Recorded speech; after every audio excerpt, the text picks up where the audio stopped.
Test, test, test. Yeah, they're working. So why don't we just say invite Marshall as well. Could we get everybody to take their seats and we will start this hearing?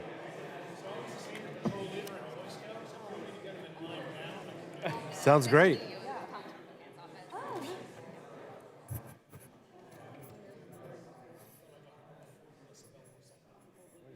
That's a good, that would do it.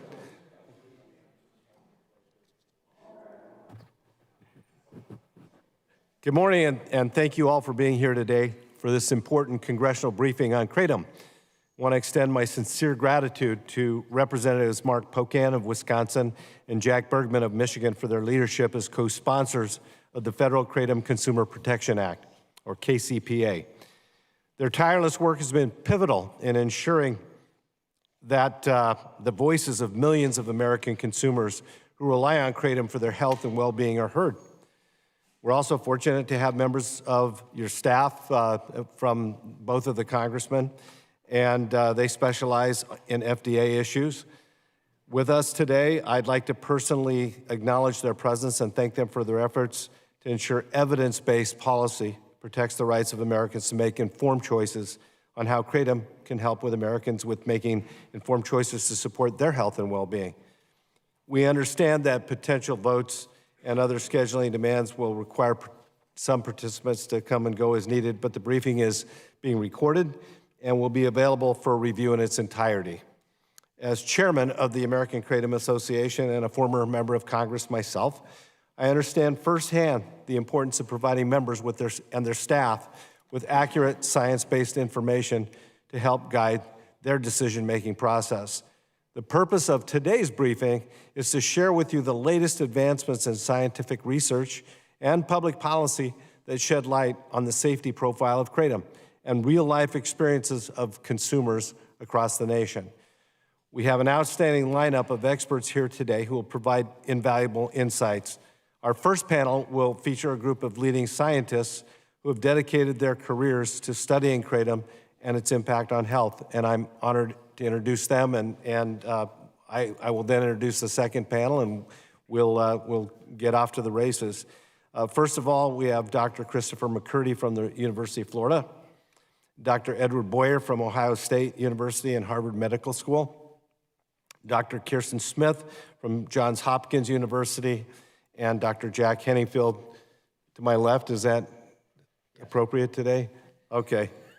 On the political spectrum, I don't know. Dr. Jack Henningfield, also from Johns Hopkins. These distinguished experts will share their groundbreaking research on Kratom, offering evidence-based perspectives on its safety and efficacy.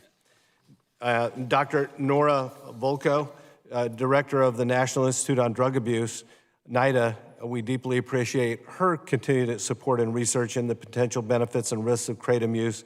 We're grateful to her thoughtful contributions to today's discussion.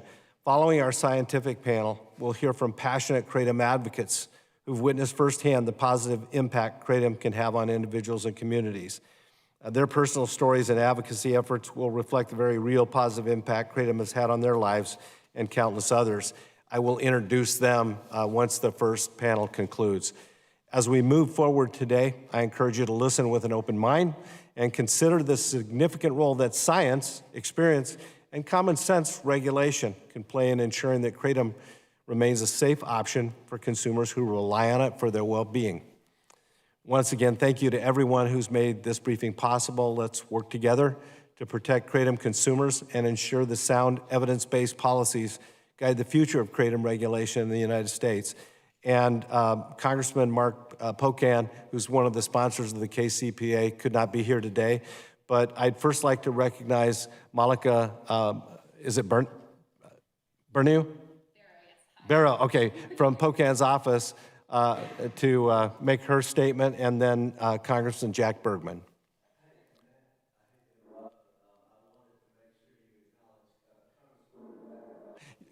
That's right. I apologize.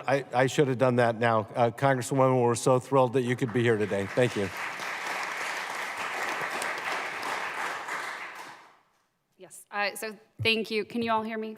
Okay. Thank you all so much. My name is Malika Barrow. I help cover healthcare issues for the congressman.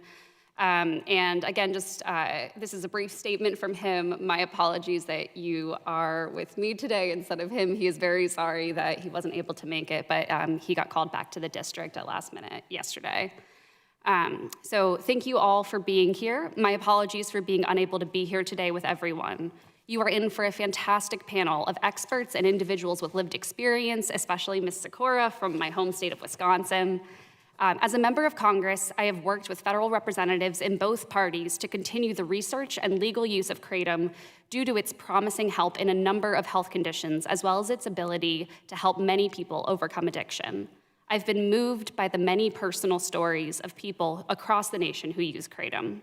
The data and stories that you hear today will be able to highlight the importance of legislation like my bill, the Federal Clarity for Kratom Consumers Act, which would require the FDA to hold a hearing and establish a task force on the health and safety of Kratom products, and provide consumers with some more clarity on how the FDA regulates Kratom. I'm grateful to everyone here today for engaging in this important conversation, and again, my sincere apologies for being unable to join you. Thank you all. Thank you, Malika. Congressman Bergman.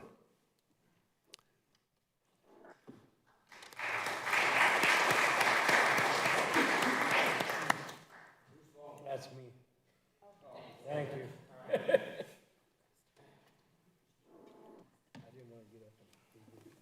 you. By the way, that was. Should I sit like this so you can just see me like that? Is that okay? You spend half your time adjusting your positions around here. In this case, it was just adjusting the chair. What you're sitting in here is the Veterans Affairs Committee hearing room that was just, if you will, redone as part of the Canon renovation here. And it's probably, if not the most impactful, elegant, powerful design of a committee hearing room that is in anywhere here on Capitol Hill, because it represents not only in some cases the soul of America, it represents the individual souls, the men and women who have served our country to ensure that we are still here. So normally when we're having a committee hearing, I sit up there on that, and we have to remember that no matter where we are in the seniority list, we all start out, as that brand new private, or that brand new second lieutenant for those of us who serve, or that brand new employee of a company, or that brand new entrepreneur, or that brand new something. So we all start at the beginning. We don't start somewhere in the middle, okay? But we get to where we're going because we keep doing the right thing for the right reasons. So having said that, I'm sorry that Mark couldn't be here today because he's a great partner in this, because the only thing I feel bad for the American people for, you do not see Democrats and Republicans working together all day, every day across the aisle to do good policy and good law. And we know we got challenges. We know we got nationwide mental health crises. We know that there are issues out there that need to be solved. And let's get specific here with Kratom. It has significant potential to help overcome addiction. To treat withdrawal, to basically get people back on the road to a successful life. Now, Lou Correa and I, Lou's from Los Angeles area, and we came in together as freshmen. Lou's a Democrat, and we are partners in the PATH caucus. For those of you who may or may not know, PATH stands for Psychedelic Advancing Therapies, okay? New ways to look at things for better mental health and outcomes. We believed also that really the name should be Good Path, because who doesn't want to be on a good path in life, right? And in this case, good would stand for get off opioid dependency. So when you think about in the Kratom space and what you're doing and have done, how do we get people off of dependency to other things, especially opioids? That is the challenge, but we can't have it be the Wild West.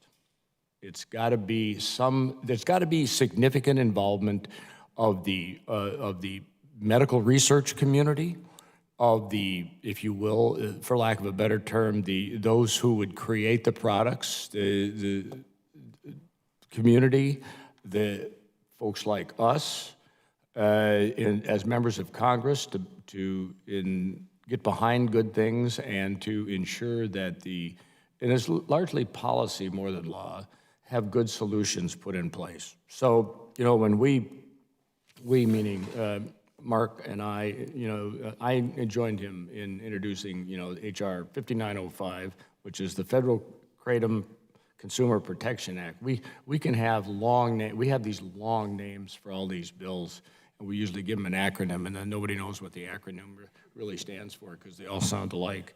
But the point is, you don't dictate. You work with others. You work with the FDA. You work with industry. You work with therapists. You work with the academic researchers. This is all about with and together. So having said that, I'm looking forward to hearing the panels today, because just know you have advocates here in the elected space that are with you, because I know you're here because you have an interest in the space. You're already involved in better outcomes and better, if you will, mental health, and which will hopefully lead to better physical health for people around the world. And let's face it, how many veterans in the crowd here? Okay. When you're in the military, we know that we have been experimented on a few ways, different forms, even if it was just different tactics of let's try to attack the hill this way rather than that way. The point is, the perfect group, I believe, in most cases to start with when you're advancing new ways of doing things is the veterans community. Because we understand what service to our country means, and we're willing to serve in a different way, to try things to help us be better as a country and be better as a world. So with that, I'll just conclude and say thank you very much for the opportunity, and I look forward to listening. Thank you very much, Congressman.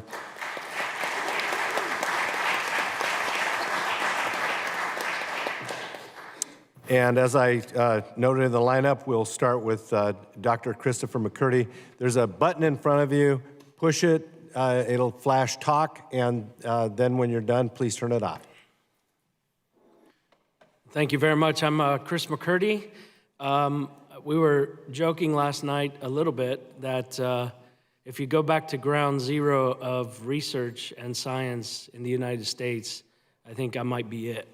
So we started working on this plant almost 20 years ago, long before it was even recognized by the DEA or the FDA, because we saw potential all the way back then.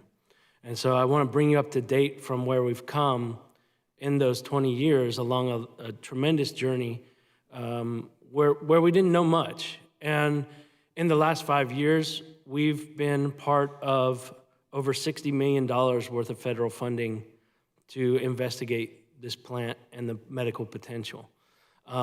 About $12 million of that came to the University of Florida directly under grants that I supervised, along with our team. And the other $50 million was at the National Center for Advancing Translational Sciences, or NCATS, who is moving towards the first clinical trial of mitragynine or mitragynine. That grant provided 5 kilograms of purified material in pharmaceutical grade that will go into clinical trials, hopefully in the next year. So we are looking at this from not only a botanical standpoint and the promise of the plant, but indeed we want to see if there is a true pharmaceutical path that could be pursued. So I'm not here to get rid of the plant from the commerce perspective. I want it to be accessible to everybody, always do, always have. Never has it been my intention to turn it into only a pharmaceutical product. However, just like we've seen with other plants and other compounds, we know that some of these compounds can be isolated and beneficial at a highly controlled clinical level as a pharmaceutical. So that to just say what we've been doing and where we're headed. The pictures that you can see on this slide above you are actually kratom trees growing in Malaysia on the very top, and at the bottom are kratom trees growing in Apopka, Florida, at the University of Florida. And so we have been able to replicate a lot of the work, a lot of the understanding of what's happening in Southeast Asia for scientific purposes at the University of Florida. And we have probably the most soup to nuts program in the world, investigating from seed all the way to consumer what is happening. And I'm very proud of the support that we've had of advocates, the industry, and the federal government to get to this point, and the state of Florida. Okay, so the obvious question that everybody first asks is kratom a threat or a therapeutic? Of course, we know, everyone in this room knows, but I'm going to go backwards a little bit and make sure that on the record we have a good understanding of what the foundational start is. So is it a threat or is it a therapeutic? We know it's been anecdotally used for centuries for chronic pain, for mood elevation, for energy, for opioid use disorder and alcohol use disorder now in the United States. More recently, we know that it has potential in stimulant use disorder, in lessening the ability of desire for methamphetamine. There are adulterated and contaminated products that have been reported, and that's put a black mark on the whole industry as a whole.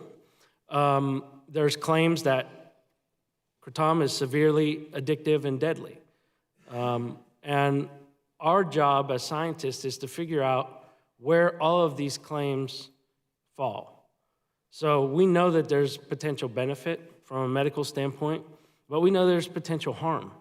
And understanding where that line is vitally important in making sure that this product is used properly and safely. I've been able to consult with the U.S. Food and Drug Administration, most recently on their single ascending dose trial, which I'm not going to speak about today, but I'm happy to answer questions on. I've spoken to the World Health Organization and the United Nations in briefings on this as well. And all of those agencies had looked at one time or another to ban kratom from either the United States or global. None of that has happened. And a good reason that none of that has happened is most of the people that are sitting at this table right here. The research that has been conducted has shown some efficacy, and we can't say that it's entirely safe, and we can't say that it's entirely efficacious yet, but we're certainly getting closer to being able to make those statements with scientific validity. I don't do very much of this work. I direct a huge team, and I acknowledge them every time before I really get going. Because if it isn't for those folks, I wouldn't be able to talk to you and be able to share all the work that we've done. I'm not going to go through and name everyone. I would like to point out Scott Eggers here in the room. He's been very important in helping us put those trees in Apopka and really get our program off the ground from a horticultural standpoint. Kelly Dunn is another person that really helped us from the very early days. He funded our research before anyone else would, and really got us enough preliminary data to get things going. And then finally, Jeremy Stedding has been incredibly important in the whole process as a UF alum and as a supporter of our work as well. So thank you to all of you, and thank you to the National Institute on Drug Abuse and the taxpayers for funding so much of this work. So, You gotta hit it hard. Okay. Yeah. I'm going to hit it hard. So we all know Mitragynous speciosa. Something that people may not know is the whole genus Mitragyna was named after the fact that the leaf is shaped like a mitre hat or a bishop's hat. And so if you take that leaf and turn it 90 degrees counterclockwise, it is supposedly shaped like a bishop's hat, and that's where the genus got its name. Mitragynous speciosa is one of 10 species in that genus, and of course we know it's a member of the Rubiaceae family or the coffee family, and it's found in Southeast Asia, and I won't go through this because everybody in this room, for the most part, understands what we're here and what we're talking about. But what I do want to point out is something that is vitally important in terms of a difference, and that's kratom use in Southeast Asia. So the traditional use of this plant, and these pictures are pictures that I took when I was in Malaysia of a tree in the wild, and then up in the top right is once those leaves are plucked from the tree, they're quickly boiled into a decoction. It's not really a tea. That boiling takes place for 2 to 3 hours to try and extract as much of the alkaloids out of that. And then those alkaloids are packaged up in baggies or in plastic bottles that are sort of takeaway from the roadside stand that you see there in the middle, where folks can take those with them for their daily consumption. So it's not too different, if you think about it, from a coffee shop in the United States where someone will go and get their coffee for the morning.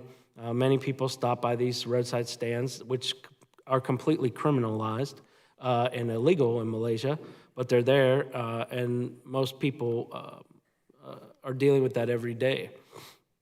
So the tea is really utilized by these field workers for pain relief, for stimulant to improve their work capacity, to reduce their opioid withdrawal, because many of these rural farmers are actually using raw opium as their pain treatment, and when they run out of access to raw opium, they actually increase their utilization of kratom juice, and they're able to avoid withdrawals. And that was really what pointed us in the direction of saying, hey, there might be something from nature that can help us in the opioid crisis.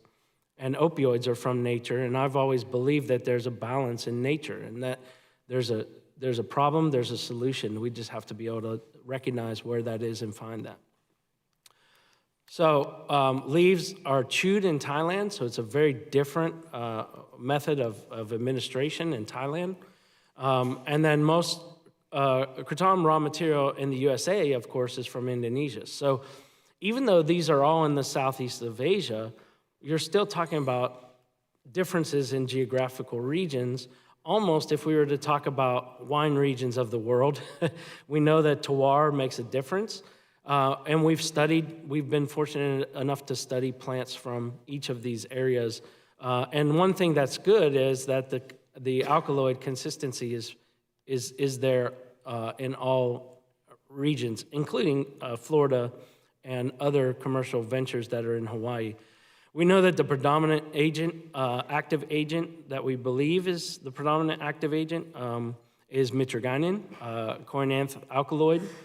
And then this is the picture of kratom use in the USA, which we know is very different. So we go from fresh leaf being consumed directly as it's picked off the tree to dried leaves, and you don't have to think too long and hard about it, but dried spices are different than fresh spices, and so you can certainly realize there is a difference. Current estimate in the USA is more than 15 million users. I think this was a number that came out in 2019, pre-pandemic. I think we're well over 20 million on a conservative basis. And I say that because every day I drive home, I pass 4 gas stations, and they always had CBD signs in them, but in the last couple of years, they all have kratom signs. So I know that it's become more mainstream. One of the things that we've tried to make a strong point about as a team of scientists is that not all kratom is equal, and there's an important distinction between native leaf and extract products. I like to look at it as we consider everything kratom, just like we consider the entire spirits industry alcohol. So you have products that are like seltzers or light beers, and you have products that are 190 proof Everclear.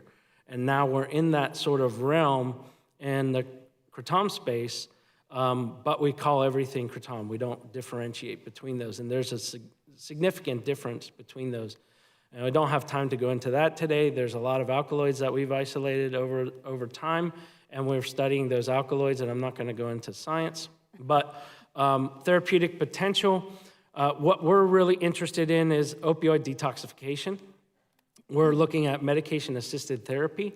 So very much like buprenorphine or methadone, is this something that could be utilized to really help individuals transition off of hardcore opioid prescription or illicit use to something that's we consider to be much more effective, although I can't say that officially yet. Lack of real standardized products has made clinical trials very difficult. To try and get around that end, I need a new clicker. To try and get around that end, this was our efforts, as you already saw at the University of Florida, Growing Trees. That's Brian Pearson, who most recently left our program and went to Oregon to head up a research station in Bend, Oregon, which kind of was a dream job for him to sit on the river and in the mountains and enjoy cherries instead of Kratom. So we still, in fact, I met with him yesterday and I told him that he was going to be visualized today here. We have worked with our plant counterparts, and we have figured out many of the biosynthetic pathways within the plant. We have worked to develop the profiling of the leaves, and this is important. I think this is one of the most important things to talk about today, is I had a student from Thailand that was working in our lab, and she taught us how to chew kratom leaf. And she made a very good point that I'd never realized before in all the time that I've been over to Southeast Asia. But they specifically go to the third or fourth leaf bunch on the branch, leaves that are fully mature to chew. They won't chew the newly emerged leaves. And so I said, there's something scientifically there. And what we found, and it's hard to see in this slide, but what we found is once you get into those more mature leaves, the mitragynine concentration is maximum. In the early acute, or the very emerging leaves, another alkaloid, speciosialatin, is the most abundant. And why I say this is important today is because what we've seen in the marketplace is a shift in alkaloid content. Mitragynine is still the first and most abundant alkaloid. Speciosialatin used to be one of the least abundant, but now we see it as the second most abundant alkaloid. And what we think is happening, hypothetically, based on the science that we've done, is that the demand is so great that the suppliers can't keep up with the demand, and so they're harvesting less mature leaf material that's creating this change in alkaloid profiling. So why is that important at all? And I'll try to wrap this up quickly. Maybe you can advance the slides for me. You can skip this one. What's important is this is a snapshot of many commercial products that we've done in collaboration with Dr. Smith here, looking at a wide swath of the United States marketplace. And we haven't published this yet. We're actually up to about 360-ish samples that we've run through this from all over the United States. And what we found was that it's very consistent in the marketplace. The alkaloid profiling is very consistent. Mitragynine is the major thing. And importantly, that 7-hydroxymitragynine is almost non-existent now in the marketplace in material.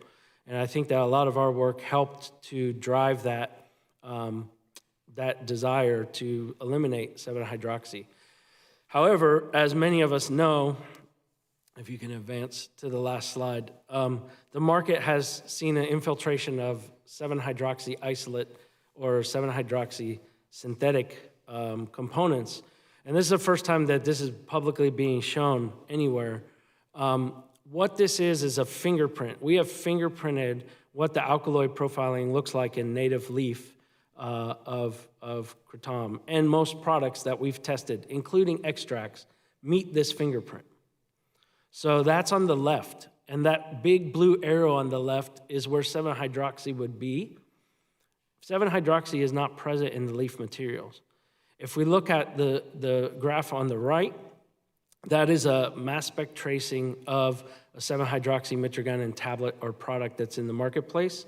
And you can see that it's almost the most abundant thing there. But what is the most abundant thing there is mitragynine. And this is synthetically created from a mitragynine isolate or concentrate. And then there's several compounds in that tablet that we have no idea what they are. Meaning we have no idea what the harm could be or the risk or what's there. But anybody, including someone that watches Sesame Street, which one is different and which one is similar, you can definitely see that the one on the right is totally different than the one on the left. And this is concerning for all of us as scientists because this product is making a huge impact in the marketplace right now, and it is not Kratom. The bottom line is this is being marketed as a Kratom product, and as I said earlier, we lump all things together as being a product, and this is something that needs attention of authorities, and we've alerted many of them already, and we're working on putting out more information on what's going on with this. The last thing I will say is that what's frightening from this perspective is no forensic lab in the United States has the capability to search for 7-hydroxymitragynine. They all use mitragynine as the surrogate for kratom use. And if someone was to have an adverse event or overdose on this product, it will show it being kratom because it only analyzes for mitragynine. So we're working with forensics, trying to change the way that forensic labs in the United States even look at these products to increase the analysis. And that's what I'd just like to leave you with. And I took way too much time, but I appreciate your attention. Okay. Thanks, Dr. McCurdy. We'll next hear from Dr. Boyer. Oh, is it you? Okay, sorry, Dr. Smith. Don't freak me out. Okay. Good morning, everybody. It is an honor to be here, and hopefully the clicker will work for me. Okay, it's kind of working. So I just want to say that any views or opinions expressed today by me do not necessarily reflect those of Johns Hopkins School of Medicine, and these are my disclosures as well. I'm an assistant professor at Johns Hopkins.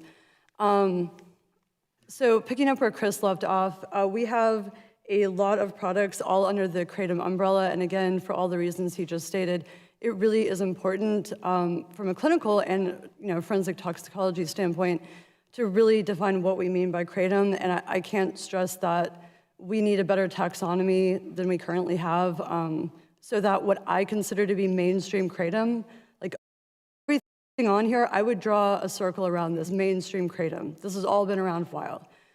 The products that Chris just mentioned, they are not on here for a reason, and I think it's just important to keep that in mind. Oh, this clicker is horrible. So, 2007, Kratom first is documented in the case report literature. Dr. Boyer will probably talk more about that. And this really did come at a time in which we had a convergence of crises, psychiatric health, pain, chronic pain, and then, of course, polydrug epidemic. And we still have these epidemics, right? This has not changed. But Kratom is part of this bigger story, and that people were looking for something. And many of the reason I got into this personally is meeting people in treatment settings who were really not getting their needs met. And they were looking for some alternative because the pharmaceutical industry and the medical industry was either not available or not helping them anymore. And so that's how I got into this. And if we fast forward to 2024, we see a lot of the same, and I'm going to talk about how the motivations have changed, but who is actually using now? Go back to the prevalence estimates briefly, we really don't have great prevalence estimates. We need a better range than we currently have, because I agree with Chris. I do think it's over 10 million. I don't know how many daily users there are, but it's certainly in the many millions. And for context, there are about 34 million cigarette smokers in America still, right? So many millions this is not niche as a marketplace. It is something that does require attention and regulation. Most people are in their mid-30s on average. It is used between men and women pretty equally, unlike Southeast Asia, where it's more males reporting use. And actually, the kratom using population with respect to income, education, looks a lot like the general population. There might be some more health conditions among this population, but in many other ways, it's actually very, compared to some populations I've studied that use illicit drugs, this population is very diverse, and it doesn't look like just one thing, which I think is really interesting. Most people are using daily at this point, or they're using recreationally and occasionally, and we'll talk about that in a minute. Those who are using daily are typically using 2 to 4 times per day on average. And here is a bunch of stuff, right? It's a little overwhelming, but I want to walk you through some of this because it's the most granular data we have to date with respect to kratom use patterns in the United States or globally. And what we did when I was still at NIDA is I led a study, Chris was actually a mentor on this, and we ended up doing what's called ecological momentary assessment, where we gathered across 357 participants, data at random and scheduled intervals on a study smartphone application. So we know when people wake up, we know when they go to sleep, everything is very structured and standardized. And we had over 13,000 unique kratom use events that were identified during this 15-day period. And we use those to do kind of an analysis to see, what are the patterns of use within this sample. And you can see, hopefully see, we have group A at the top. They're using most frequently, all the way down to group E, which is using the least frequently. And I want to draw your attention to the fact that you can't really see it, but these are the hours of the day spread out at the bottom of that graph. And what this is showing us is that most people, no matter how much they're actually using, are tending to use more during the first half of their waking hours. And this is important because what we didn't see was binge-like use or heavy late-night use or things like that. We see people using this the times of day when they actually are trying to be most productive. And we know people in the sample were employed or in school. So these are people who are living their lives actively and using this as part of their daily regimen. And I think that's going to be increasingly important to keep in mind as we go. This clicker is really just something else. Okay, so this is a curve that is based on all of these thousands and thousands of data points, showing that across products, and I should say most products in the sample were whole leaf products, not all of them, that the time course of effects are peaking about at 1 hour. And we see this in the lab study. I have a clinical trial at Hopkins right now. We're seeing about the same thing. So this is not a substance in which you take it and it's lasting for 12 hours, and it's not something that you're taking and it lasts for 12 minutes, right? It has a very nice orderly time curve, and this is across multiple different doses. So it is kind of an average. It's not specific to a particular dose or product. This here is showing motivations for use, and these are proximal motivations in real time. So when we look at why are people using, not broadly, but in the moment, we see that analgesia, essentially pain-killing effects, are being sought out, but also, and this is really important, the stimulatory effects, so increasing mood, focus, productivity, energy. These are, again, what people would want as part of daily living, right? They're not necessarily wanting to feel, quote unquote, high or intoxicated, which I should say we did evaluate. We asked about that.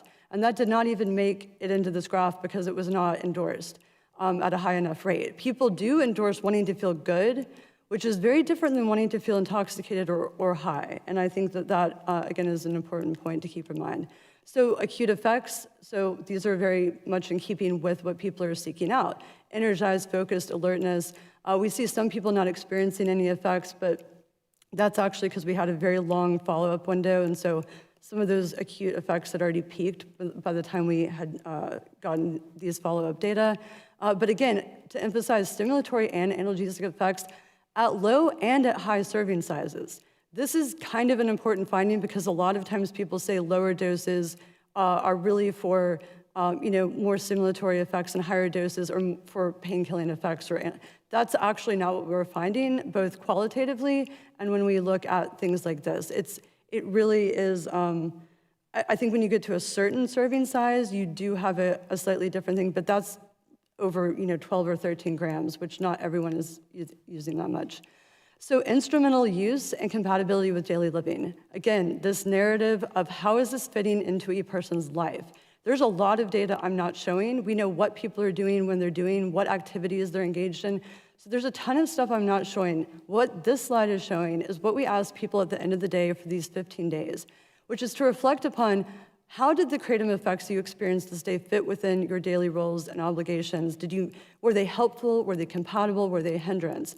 And by and large, across all of our different groups, what we've seen here and what we've seen in another sample where we assess this is people are overwhelmingly saying that these Kratom products are not only compatible with their daily living, but also very helpful in them meeting their daily roles and obligations, which is part of this instrumental use thing. So people, like when I drink coffee this morning, that's instrumental use.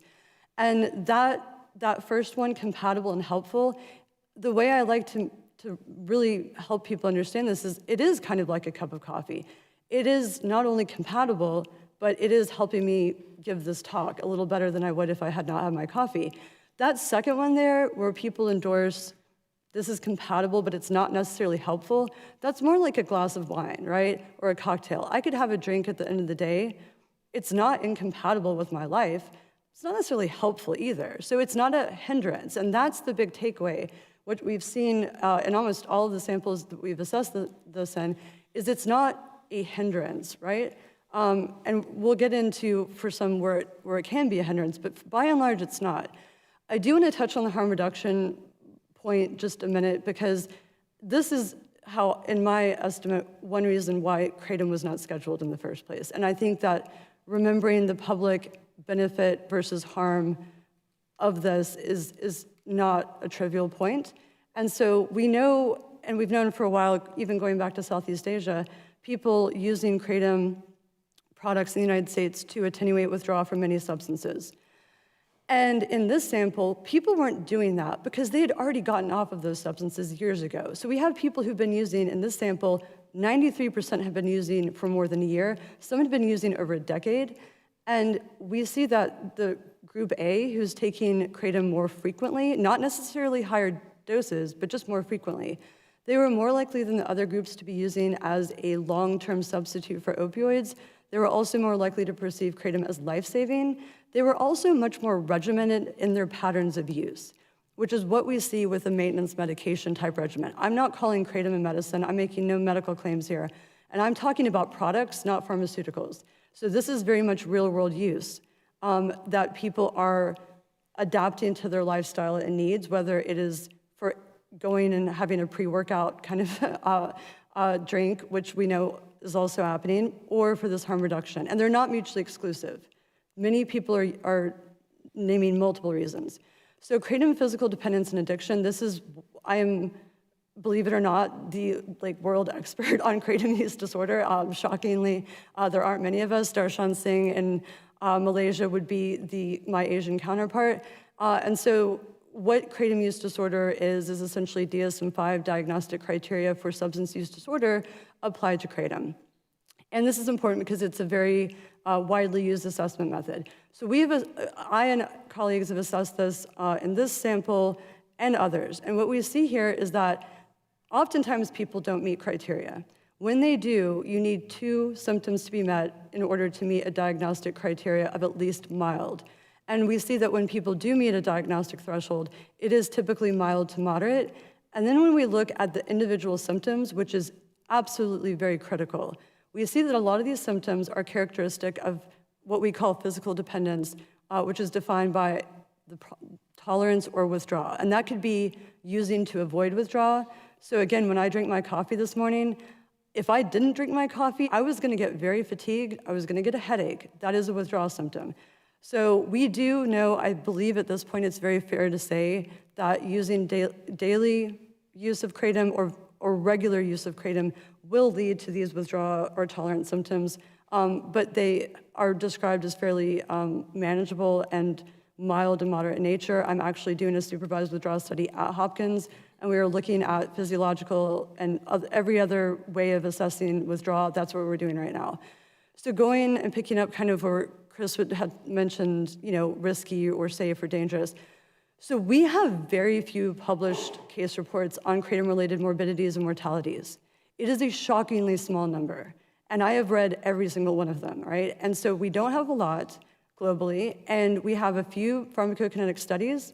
Of these studies, which I don't have time to get into, no serious adverse events occurred. We did have some GI upset, which again, given the plant material, is almost understandable because it's kind of pungent. I do want to touch on the FDA single ascending dose study very quickly. I cannot read this far, and I didn't. So this setup, I'm gonna wing it here. We're gonna see how well I do for those of you who can actually read this better. But FDA did get up to 12 grams across 8 cohorts. So this is 40 healthy adults, and within each cohort, there were 6 who received kratom and 2 who received placebo. Again, no serious adverse events. This is a big deal, right? This is part of how we define safety. Of the adverse events, vomiting was the only one that occurred at a rate greater than placebo, and it was when healthy volunteers took 8 grams or more. And that's a lot of material to consume. If you're not a daily kratom consumer and you take 8 grams of anything, that's a lot of material. And so the fact that that was the only adverse effect that differed from placebo is really interesting, and it's also in keeping with what we saw in other studies of where adverse events were observed, which were GI upset. They did not see strong indicators of abuse potential. This is not an abuse potential study. They are moving forward with that because they have found that this is safe and well tolerated. And so I should also note too that they did not have strong indicators within that abuse potential paradigm. In this drug effects questionnaire is what they used, of feeling intoxicated or high. And that's in keeping with what, at NIDA, when I was a postdoc there, we did a small sub-study, and we had 10 kratom consumers come in. They took their own product at their own self-selected doses, between 1.1 and 10.9 grams. No adverse events, and there's a lot of ecological validity here. So the FDA study, that was a well-characterized kratom material, these folks are taking whatever they're buying, right? So this is not, we're not selecting what is an ideal standard. We are seeing what actually is going on. And unlike FDA, we did find some higher ratings of liking, which I think is interesting because, and actually not surprising, because if people are using kratom daily, obviously they like it. So there's a question of, what abuse potential indicators would be found again among kratom-naive consumers, and it might not be that high. We did not see intoxication. We did not see impairment, and that's both subjective report as well as objective psychomotor tasks. And in participant interviews, we did get some signals of serotonin excess, and that's important. So speciogynin and pananthine, I'm not the chemist, but we know that there are some alkaloids that act on serotonin receptors. And a lot of people Google kratom and they get opioid that pops up at them, and that really, really irritates me. I do not like the internet when that happens because kratom is not an opioid, and there's opioid activity, but there's so much else going on with this botanical. And I do think, what we are following up on is assessing the serotonergic excess possibility at Hopkins now. It is something that we do think everyone should be aware of. It's not a danger at this point, but it's something that needs further investigation. And I should note that when people did describe having unpleasant events with kratom, none of them sought medical attention. So that's probably a reason why we don't have more published case reports, because a lot of people are not seeking medical care.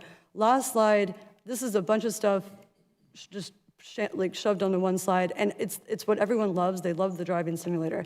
So I wanted to show the driving simulator. We have, this is a machine that is validated to detect impairment with alcohol, cannabis, and we've had people before and after they'd consumed their kratom get into this driving simulator, and we really did not see any indicator of impairment. We had one participant who had some slight increase in standard deviation of lateral position and a lower coherence score, which is for that one specific task of many, many outcomes.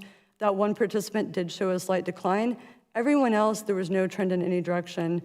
Some people improved and some people stayed kind of steady. So again, we do need to follow up on this, particularly with kratom-naive consumers and higher potency products, because a kratom-naive consumer could have a different outcome. And I really hope this is the last slide. It is. So takeaways is that kratom, still a harm reduction tool, but really increasingly used for recreation, fitness, quality of life, wanting to feel good, wanting to have energy. The abuse potential remains unknown. We know that physical dependence is part of daily kratom use, but it seems to be well managed. And really, I do think, I've kind of hit all of these notes, so I'm just going to end with this. We need more investment in scientific research. We really need FDA, we need NIDA, we need more investment in research while regulation plays out, because I don't think we believe kratom should be prohibited. I'm not coming again at this as a pharmaceutical, but more as a product. And in my opinion, this should be in the marketplace, but it needs to be regulated. It needs to have more investment in research. And with that, I will hand the clicker to Dr. Boyer.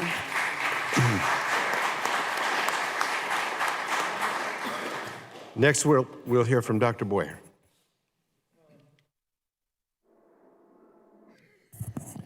Thank you very much. My name is Edward Boyer. I want to thank you for the opportunity to speak. Couple things to get out of the way. I'm an emergency physician. I'm a medical toxicologist. I don't have any conflict of interest other than giving expert witness testimony in kratom-related matters, even to the point that I haven't accepted compensation from the American Kratom Association or any other trade organization.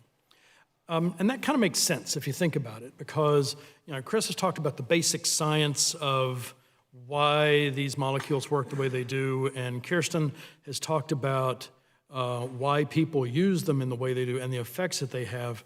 But I'm a medical toxicologist. I deal with poisonings, overdoses, adverse drug events, and drug interactions, and no pharmaceutical company in the world, no dietary supplement manufacturer, no food manufacturer ever wants to test their substances for poisoning. So, whereas they have the great advantage of being a scientist, I'm more like I'm slightly different, because they can recruit people and do controlled trials. The people who come to me have to have an event, and then somebody has to recognize that the event has occurred, and then make a connection with the substance, and then they'll perhaps call me. So a lot of the toxicity that's reported related to kratom is just purely by happenstance. And whenever you see happenstance, you have to think in terms of biases that occur. So I'm going to focus, we've talked about like the science, we've talked about the benefits, and I'm going to talk about the risks at this point. So when I think about the risks associated with kratom use, it falls down for me in two primary areas. The first is going to be seizures, and the second is going to be respiratory depression. So for seizures, to give you a little bit of context, this was many years ago, and Chris was involved in this case too. It was somebody who was injecting an awful lot of Dilaudid. His wife told him to stop using drugs. He said, give me a couple of days. He learned about kratom. This was back in 2004 or so many years ago at this point. He began using kratom 3 to 4 times a day. He did this for 3 years, and he noticed that he's more alert. He's paying more attention to his wife. He's getting work done. Now, you could say it's because he's not injecting full-bore opioids several times a day, or you could say it's related to the kratom. We can't say that one way or the other, but regardless, he notices that he's now paying attention to his wife, and he decides to see if he can boost his level of alertness a little bit more.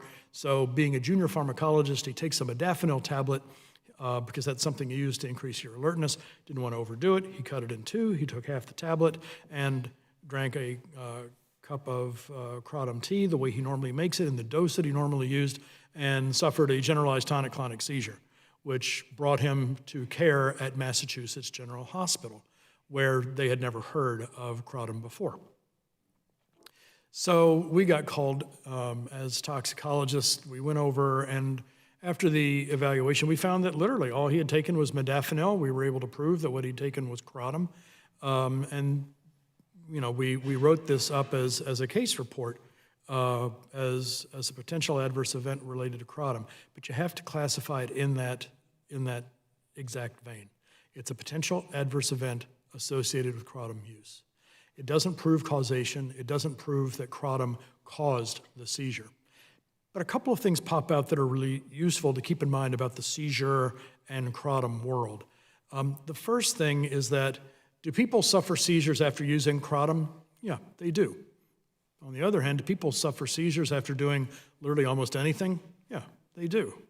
So we don't know how strong the evidence is just based on that. So we have seizures associated with Kratom. But now you have to look a little bit deeper at whether or not they've had a seizure disorder. A lot of individuals who use Kratom who've had seizures have a known seizure disorder. So it's not entirely surprising that they're going to seize again. You want to look at the medications or other substances that people have used, and the majority, I'm not going to get into numbers about like the proportion that will have done this, but the majority seem to have used multiple substances. How those drugs interact is an area that must be investigated if we had enough patients that we could actually look and figure out if there's a pharmacodynamic interaction between those two substances in that individual. So if you look at the substances, you need to look at whether or not they are pro-convulsant substances. Do the other things that they've taken with Kratom actually cause seizures themselves? And in a decent proportion of individuals, certainly in Malaysia, yes, they do cause seizures. So is it correct to say that Kratom caused seizures in somebody who has a seizure disorder or used another substance known to cause seizures with Kratom? It's probably not correct from a scientific perspective. But what about those individuals who don't use another substance, who have no risk factors for seizures, who have no other substances that they've used? What about those folks? Well, if you take those individuals, and this is a research study that has been performed with a small number of individuals. Take those individuals with no risk factors, no history of seizures, no concomitant drug use, and do an EEG. That's where you put a whole bunch of leads on their head to determine if they have abnormal electrical activity in their brain that can predispose them to seizures. The answer is yes, they do. So they did not seize up to that point, even though they're at increased risk of doing so because their brain has that electrical activity at baseline. So can we say that Kratom causes seizures? I think the answer is clearly no. You can't say that there's causation there, although there is an association. Does somebody who have seizures following Kratom use need an additional workup? And I think the answer there is yes. I mean, we know from the cocaine experience, there were an awful lot of people out there in the 1980s, 1990s using cocaine. There were some that would seize from time to time, but the number of people who used cocaine was vastly larger than the number of people who developed a seizure. So a lot of toxicologists say that if you use cocaine and you had a seizure, you need to work up for a primary seizure disorder. And I think it's probably a rational recommendation for Kratom as well. If you seize without any risk factors, without any concomitant drug use, without a proconvulsant medication, you need to work up for primary seizure disorder. I'm going to pivot a little bit now and talk a bit about respiratory depression. And what Chris didn't tell you, and what I don't think anybody's told you yet, is I'm actually a chemist. I'm a synthetic organic chemist, and then I went off and did other things following. And a lot of my work was in the shape of molecules. If I make a model of a classic opioid, like I take morphine or heroin or hydromorphone or codeine and make a molecule of it, it's kind of a T-shaped molecule. And that binds into the mu-opioid receptor, MOR. Those molecules produce a lot of biological effects. They produce euphoria, they produce analgesia, they produce pupillary constriction. They have effect on mood related to euphoria. They alter gastrointestinal transit time. So there's a lot of biological effects that they mediate.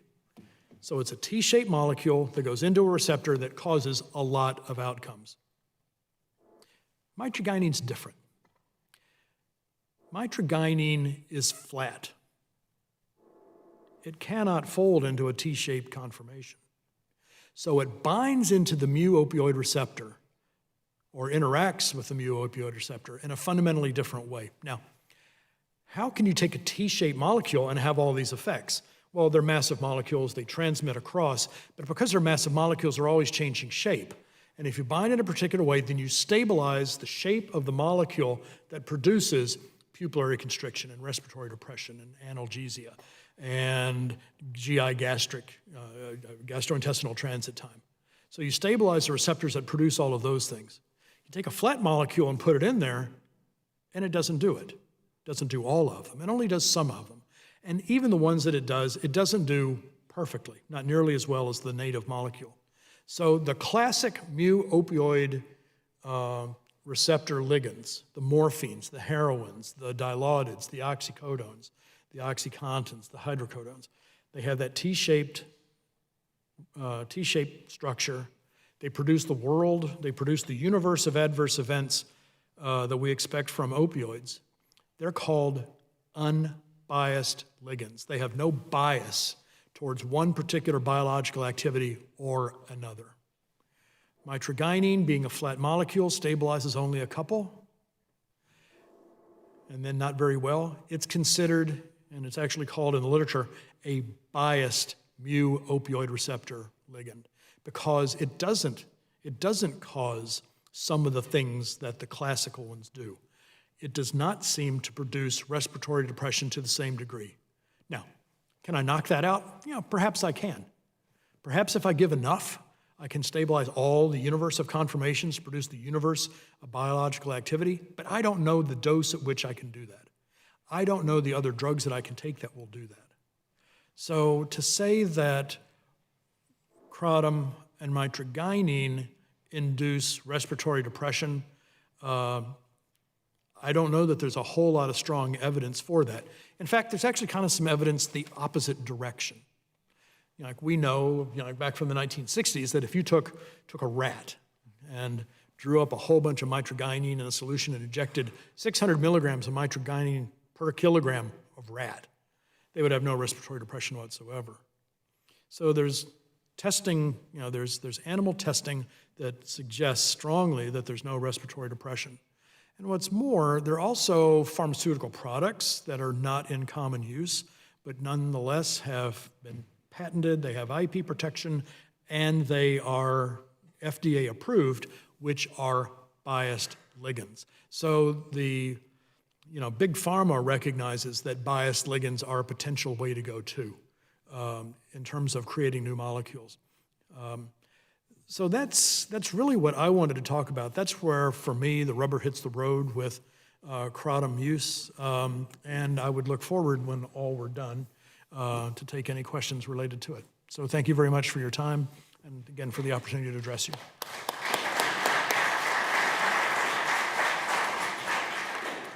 We will conclude this scientific panel with Dr. Jack Henningfield, but please also remember that while she couldn't be here today, Dr. Nora Volko, the director of the National Institute on Drug Abuse, has submitted written testimony. Dr. Thank you. Can you folks hear me okay? Great. It's an honor and a pleasure to be here. Every time I have an opportunity to participate in an event in the Capitol, I take a walk around the Capitol when I'm done and just marvel at the fact that we can actually do this and have input and interact with people like Representative Bergman and Pocan, who help make this happen. Dr. Volkal isn't here, but you've heard a lot of the research that is being done because Congress funded NIDA to do this research. It comes together. It's great to be the last one, because part of my mantra is, how do we get FDA in the game? You heard from Drs. McCurdy and Smith the diversity of products in the marketplace. And, well, what do you do about that? FDA is the best organization in the world, hands down, to figure out what should the standards be. What should the labeling be? Over-labeling is as bad as under-labeling. Should products say caution causes seizures? I'll bet FDA would conclude no. You don't put a label on just because something might do something. That's dangerous. Anyway, That being said, next, let me see, hopefully this will work. If it doesn't, I'm going to ask you folks to do it. Disclosures, I consult in this area. I've been working in addiction research since 1971 in neuropharmacology and working in drug regulation since that was part of my job in 1980 at NIDA, working with FDA and DEA. And I still work with FDA and DEA. And I respect what they do. And we don't always agree, but they're all trying to do what we're trying to do, get it right. Just in a couple of things that I'm going to mention, a little bit of the history that you've already heard. A lot of what, and a lot of the history that FDA ignored. When people ask me, how did FDA get it wrong? My answer is, well, they came to the table late, about 2011, 12, and they didn't consult with NIDA researchers, and they didn't consult with Southeast Asian researchers who had been studying it for decades. There's a lot of promising developments, and that includes findings now. The science base is incredible. And you just heard from some of the pioneers in science in this area in the United States, and they stand on other pioneers. Dr. Smith, it's amazing. She's become a pioneer in just a few years. She's a NOVA pioneer. And congressional encouragement of FDA is happening. And that's encouraging, because a lot of times FDA needs encouragement from the United States Congress to say, why don't you do this? Give us cover, et cetera.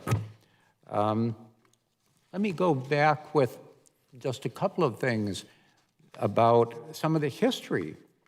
Well, guess what? In 1972, Smith, Klein, and French allowed their scientists to publish the results of their exploration of mitragynine as a new pain drug. And you already heard a lot of what they found back in late 60s, 1970s. I think they were allowed to publish it because for whatever reason, maybe patent reasons, the company decided not to go forward. But you can see what their conclusions were, that in our search for a potent yet safe analgesic possessing a profile of qualities that are better, superior than existing agent, mitragynine looks like it's the real deal. It produces some pain effects, low respiratory depression, safe profile. It's not an opioid. Somehow FDA missed that when they said it's a deadly addictive narcotic like opioid. As a kind of an epilogue, how the world would have been different maybe in pain management if they had gone forward with it, but they didn't.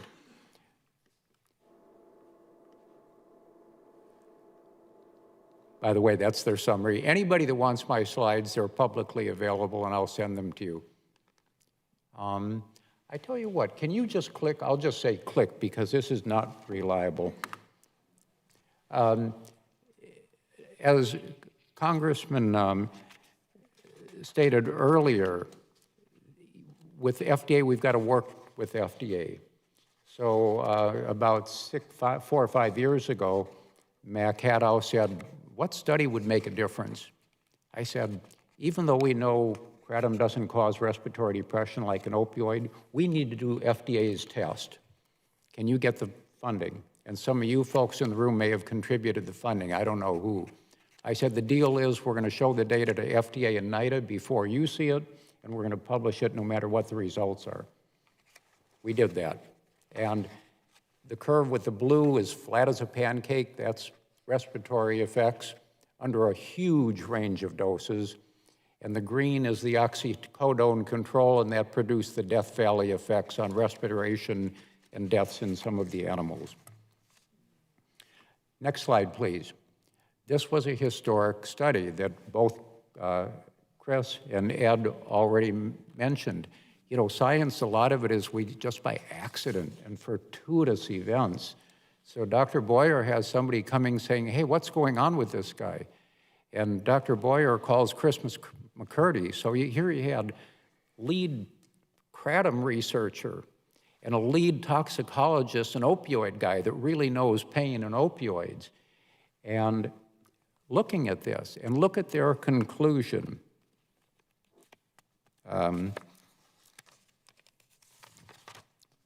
We report self-treatment of chronic pain and opioid withdrawal with kratom. The predominant alkaloid kratom binds immunocappa opioid receptors, but has additional receptor affinities that might augment its effectiveness. FDA got it wrong. It wasn't just a morphine opioid-like receptor. It's a diverse substance, and that probably accounts for a lot of the benefits. It's not a powerful analgesic. It does have analgesic effects, but it does a lot of other things that are important.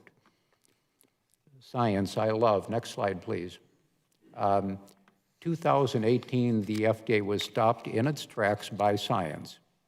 Now, that wouldn't have happened without advocacy and consumers, but it was science. After the FDA bombshell with the commissioner himself saying this is a deadly addictive narcotic like opioid, what did NIDA do? Ramped up its research. NIDA and DEA were actually closer aligned than FDA at that time. And we see Dr. McCurdy and others were already researching, but a lot more money came in. And I would say that is a success story in funding NIH and giving researchers that are creative and dedicated, like Dr. McCurdy and others, who then run with it and give us what we need for regulation. A lot we don't know, but anybody that says we don't know enough to start regulating doesn't know anything about regulation. There's plenty for FDA to start. Whether you're regulating water, food, drugs, you start with what you got and you start regulating, and regulations evolve as you learn more. We got a lot of information. Scientist letter to White House. We wondered, would anybody read that? And that made the case that if you ban kratom, people are going to die because people's lives depend on it in some cases. Secretary Jor turned to his chief of staff and says, FDA is probably right, but these seem to be credible scientists. Let's look at it. What did he do? After their investigation, they found the same things. They investigated independently.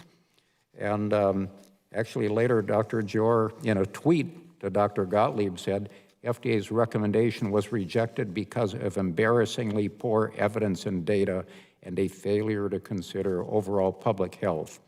If kratom's fueling the opioid epidemic, prove it. He knew it wasn't. Then in June, NIDA and College on Problems of Drug Dependence all agreed this is an important area in public health and science. In that single meeting, Dr. McCurdy had really a historic symposium in kratom because he brought together a lot of the lead researchers. 5 FDA people were there. I know because they were sitting right behind me. Dr. Smith gave and she was a baby at the time, 13 years old. She was giving one of the hot topics presentations, which are very well attended, on people with heroin addiction using kratom to stay off. NIDA brought in the Malaysian experts and had an international kratom panel. Here's the people who were saying, hey, kratom is an instrumental substance. And all of these sessions were attended by FDA, NIDA, and DEA. That was a very important point in stopping FDA's progress. Now I'm going to bring next slide, a little pain to the audience. You've heard a lot about pain. 2 weeks ago, I believe the first in history kratom presentation at the annual Pain Week convention occurred. And Dr. Raffa and myself co-chaired it. And when the audience was there, we had one of the larger audiences. I said, how many of you are treating patients with kratom or using kratom, your patients? More than 1/3 of the hands went up. I said, why are you here? We want to learn more. They want information from FDA, they're not getting it. But why is kratom so helpful in pain? And again, there's no pain product, Kratom, is not approved for pain or any other indication. So that's important to recognize. Next slide. However,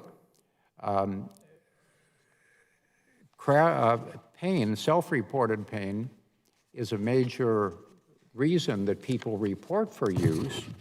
And what's really interesting is that people report that I got my life back. I made things better. What's going on, especially since it's not a powerful analgesic, but it does have analgesic effects that meet all of the tests in the drug company studies and others. Well, it has a lot of effects that go along with chronic pain. Next slide. And this is from a paper I presented at a psychedelic conference. We're learning that psychedelics like MDMA help a lot of people with chronic pain. What's going on there? They do not have analgesic effects. Well, chronic pain is a multimodal problem. It includes psychological components, and multimodal treatment works better. And the pioneers in a lot of this were the US military. In the 1990s, discovered that soldiers with blown off limbs did better if you gave them counseling, divorce counseling. What's that got to do with pain? Psychological counseling. But the people that got counseling, multimodal treatment, maybe antidepressants, they did better with pain, recovery, getting their lives back, and they needed less opioids and got off of opioids sooner. Well, as you already heard from Drs. Boyer, McCurdy, Smith, Kratom isn't just an opioid. It has some opioid effects, but it has effects, emotional effects, mood-altering effects that are beneficial. And a lot of those are why people use it. And when I was first exploring Kratom more than 10 years ago, I thought, what's going on? People are using it for fibromyalgia, post-traumatic stress. Well, fibro is, that's pain, sleep, and depression. It does all of that. Next slide, please. So the Lancet, and there's a revolution in pain treatment right now, and the revolution is a reset, that we have to treat chronic pain focusing more on the emotional and physical problems, helping people get their lives back, not giving up on relieving pain, but doing all of this. And Kratom looks like in one plant, you get a lot of these effects, plus a bonus. And what's the bonus?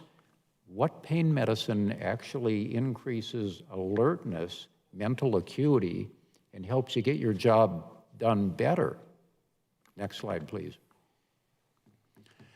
Okay, has anyone heard that we might have the first downturn in drug overdose deaths?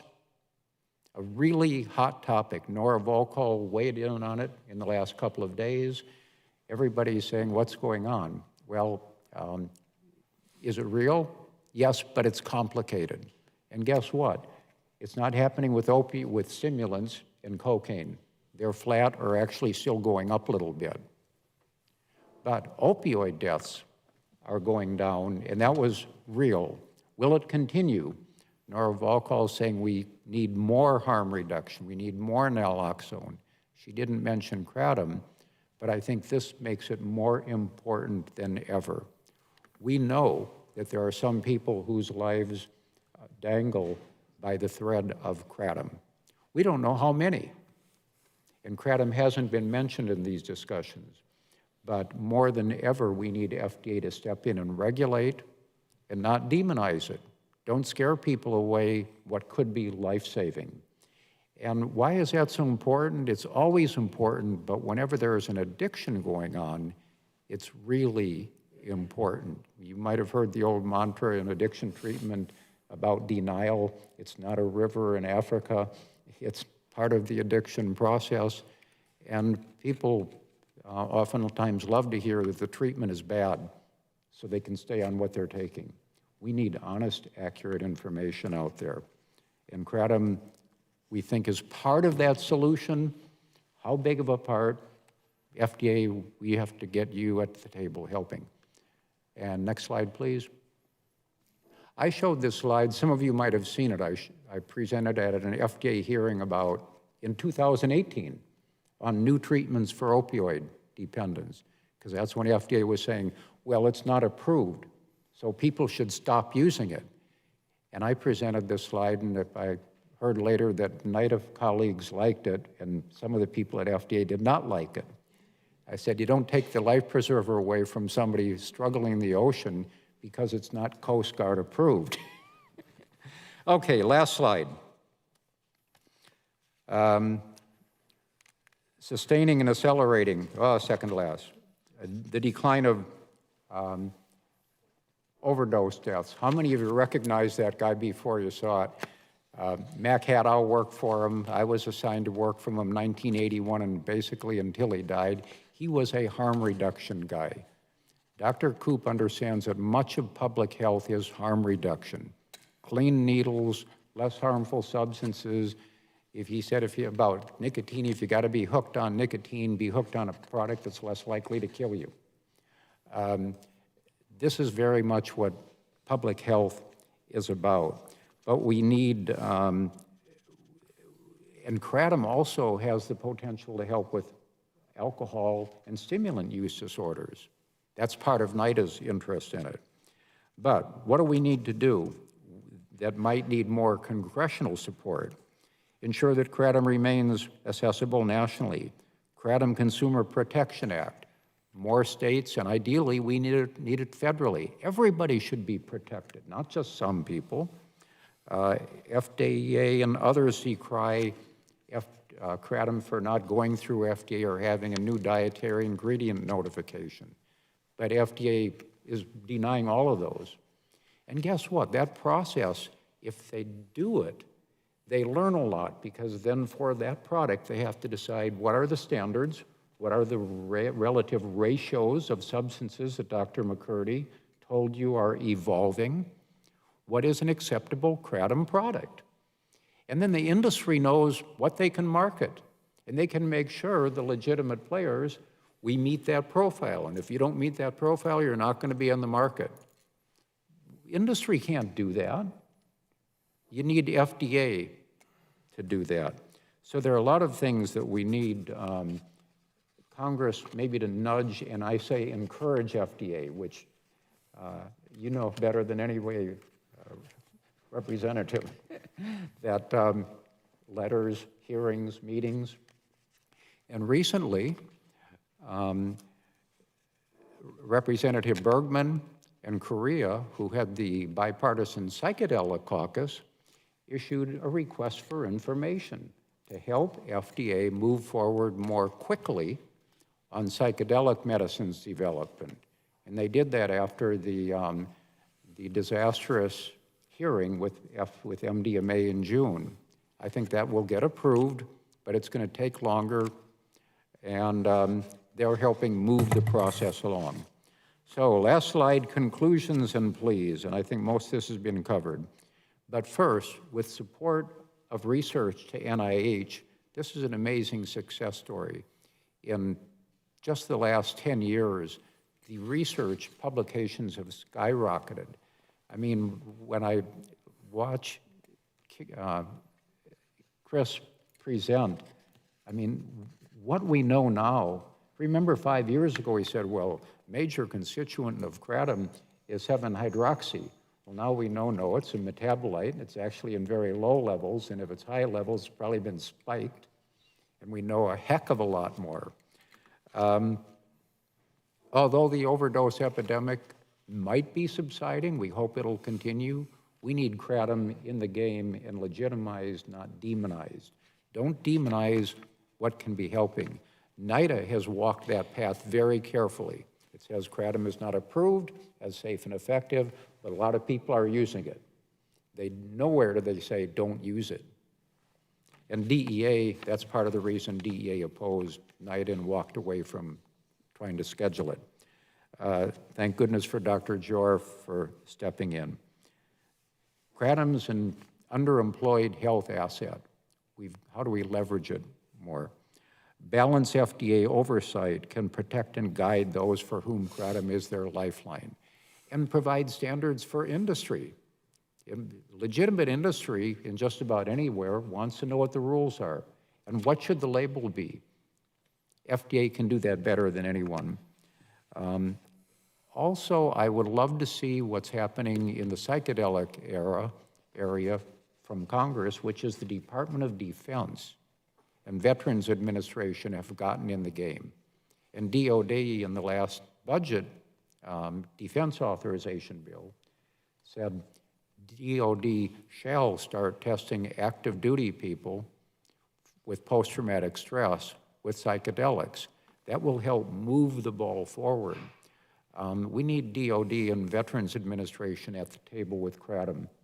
There's more than 50,000 suicides per year in the United States, more than 15,000 of veterans in active duty alone, a lot of them related to depression and post-traumatic stress disorder that Kratom helps some people with. So we need them at the table. Anyway, I really appreciate, I'm grateful for all of you here who are helping in this area. Really grateful for people in Congress that have stepped up to the table and are helping. And frankly, there's plenty of people at FDA that are ready to rock and roll in this area, but I think they do need some congressional encouragement. Thank you. Thank you.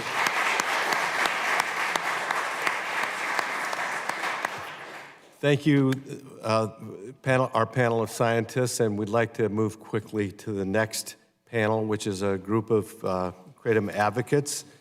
And in the interest of time, we only have this room until 11:30. Just like to ask the next panelists to limit their comments to 7 or 8 minutes maximum. And thanks again to the scientific panel. Thank you.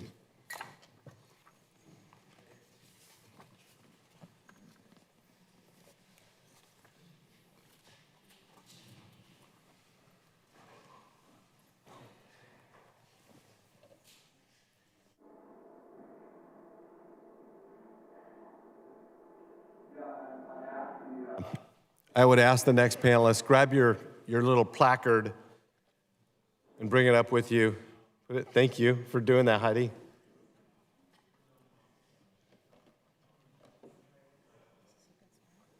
Yeah, that's good.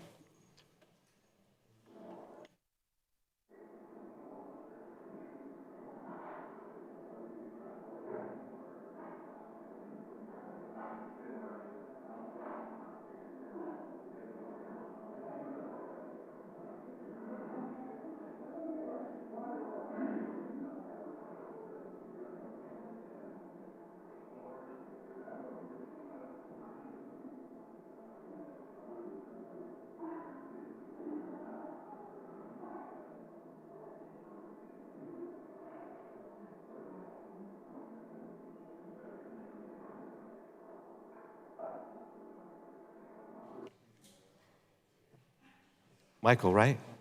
Thank you. All right. We'll go ahead and we have 4 panelists.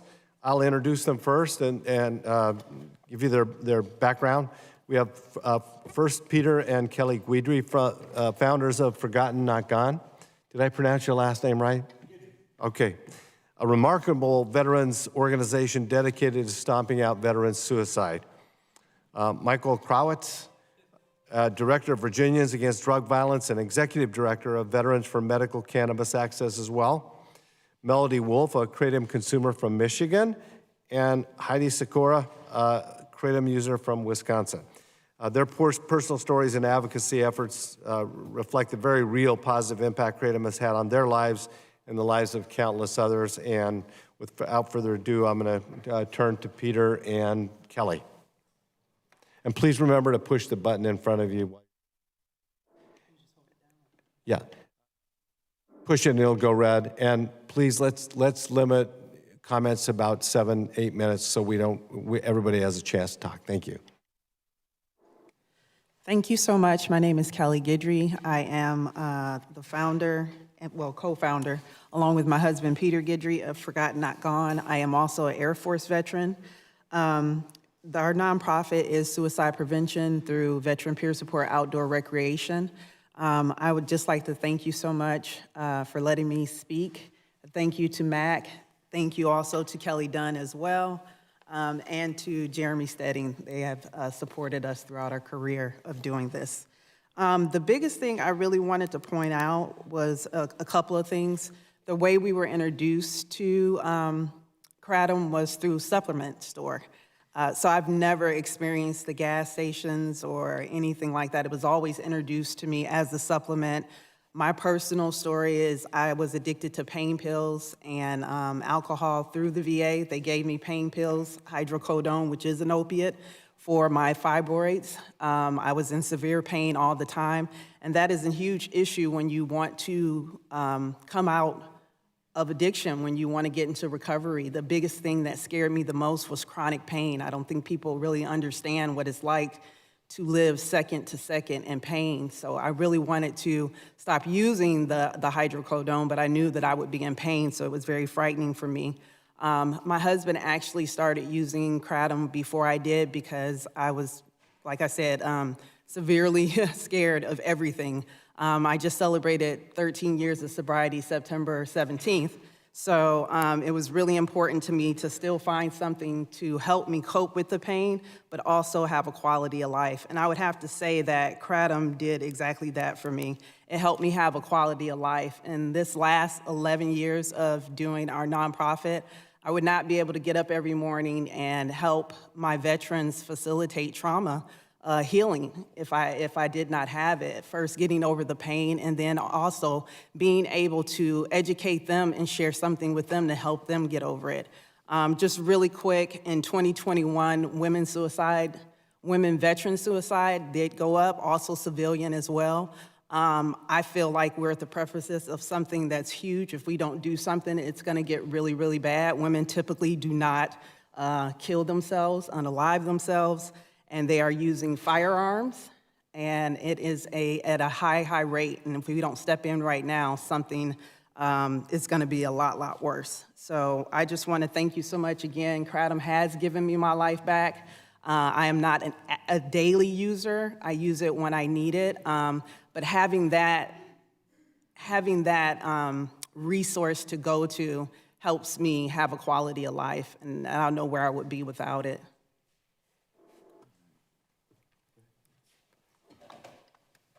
And I'm Peter Guidry, the other half of Forgotten Not Gone, and co-founder.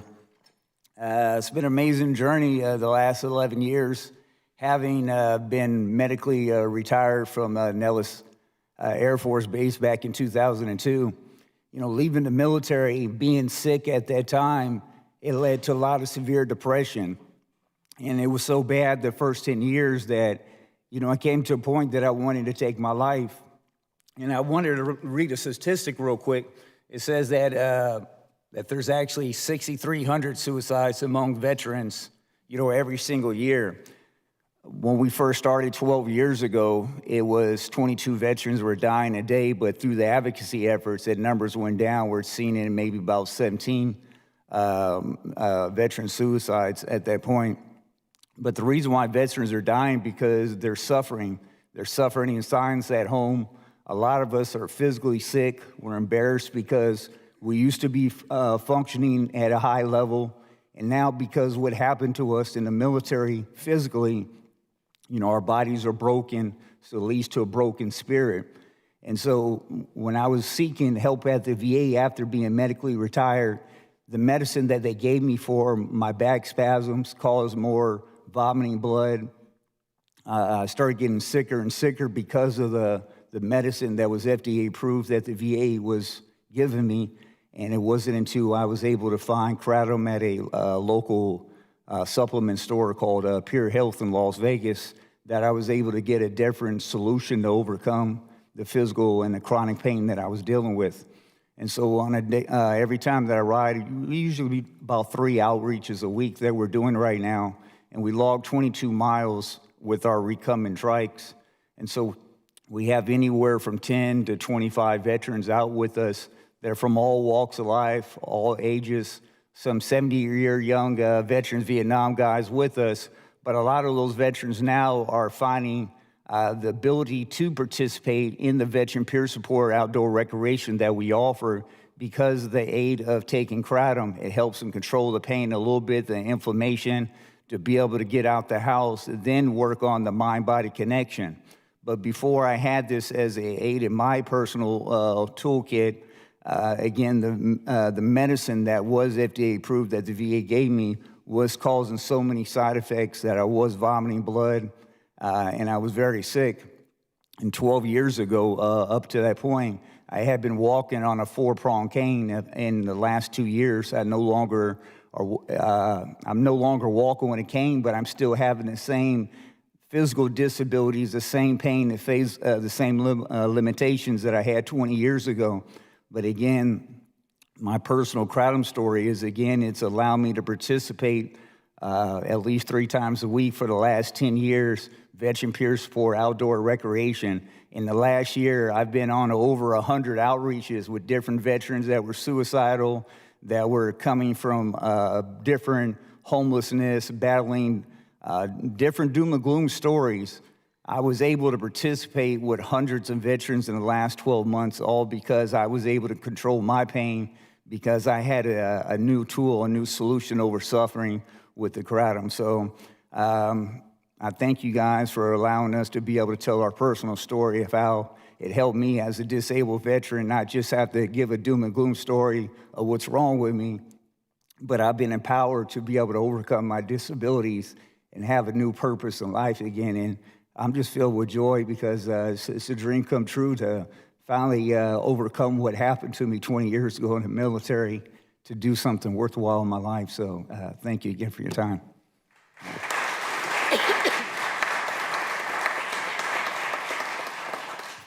Thank you. Michael? Yes, my name is Michael Krawitz. I'm a disabled United States Air Force veteran. I'm a non-paid advocate. I'm a volunteer. I just wanted to read a quick prepared statement. Hopefully it's a shorter statement and open up to questions. As an advocate, I did work inside the VA system for about 10 years, leading up to the point in pain management where we were able to pass a national Veterans Affairs policy on cannabis back in 2010. So I do have some experience working as an advocate with individual vets and the system. And pardon me for my voice. Thank you for inviting me to discuss a pressing issue affecting the health and well-being of millions of our nation's disabled military veterans. As they return from service, many of these brave men and women face a multitude of challenges, including physical injuries, psychological trauma, and chronic pain. While our veterans deserve the utmost care and support, it is an imperative that we explore innovative and compassionate approaches to address their needs. One such approach lies in the growing body of evidence supporting the therapeutic potential of plant-based medicines, such as Kratom and cannabis. These natural substances have been used for centuries to alleviate pain, reduce anxiety, and improve overall quality of life. For patients suffering from chronic conditions, these plant-based alternatives may offer a much-needed respite from the conventional pharmaceutical treatments that often come with such significant side effects. The vast majority of disabled veterans are looking to be able to spend more quality time with their family and doing the things that they love to do. They don't want to be heavily medicated. Many veterans have said to me that the VA hospital sent them home with big bags of pills and told them, go home and feel better. Kratom, a tropical tree native to Southeast Asia, has gained attention for its potential to alleviate pain, reduce fatigue, and improve mood. Studies have shown that Kratom may be particularly effective for patients suffering from opioid addiction and chronic pain. By providing a natural alternative to highly addictive opioids, Kratom might help reduce the prevalence of substance abuse amongst our veterans. Cannabis, another plant with a long history of medicinal use, has also demonstrated promise in treating a variety of conditions, including chronic pain, anxiety, and post-traumatic stress. For patients struggling with these debilitating conditions, cannabis may offer a safe and effective means of treatment that promises to lower suicide rates and more effectively treat conditions like pain related to nerve damage. Pain often difficult to treat with opioids alone, even at relatively high doses. This synergistic effects make cannabis an adjunct treatment, and explains why many patients can dramatically reduce their pill count of opioids when successfully employing this plant-based medicine. The growing body of evidence suggests that these substances may offer a valuable option for patients seeking relief from their symptoms. Variability in plant-based preparations presents a big challenge to conventional medicine delivery systems that require they live up to their stated intention to deliver individualized care. The voluntary veteran group that I'm part of, Veterans Action Council, a group that I'm proud to be a member of, is working on strategies to affect federal patient access to medicinal cannabis products, for example. These products are now exclusively available under specialized state medicinal access laws. Veterans Action Council hopes that with the imminent rescheduling of cannabis under Controlled Substances Act, we'll be able to create a national access program that doesn't leave anyone behind. The medical care industry has a critical role to play in ensuring that veterans have access to safe and effective treatments. By integrating plant-based medicines into evidence-based treatment plans, medical care systems can help improve the quality of life for millions of Americans. However, it is essential that policies enable a compassionate and non-punitive approach to these substances. One significant barrier to the use of plant-based medicines is the fear of retribution, such as urine drug testing. Such policies can deter patients from even seeking help and may even exacerbate their symptoms. To address this issue, all medical professionals must implement policies that prioritize patient care over punishment. It is important to keep in mind that it is never ethical for a medical professional to withhold a treatment as a form of retribution or punishment. So in conclusion, disabled United States military veterans and all medical patients deserve access to safe and effective treatments that can help them to live meaningful and fulfilling lives. Plant-based medicines offer a promising alternative for those suffering from chronic pain, anxiety, and other conditions. By integrating these substances into evidence-based treatment plans and adopting a compassionate and non-punitive approach, we can help to ensure that our nation's veterans receive the care they deserve. And by integrating plant-based medicines into our medical treatment plans, we can help keep more of our patients in care, a policy that may help to create more success stories rather than just feeding the drug war more statistics. Thank you. Next up is Melody Wolf.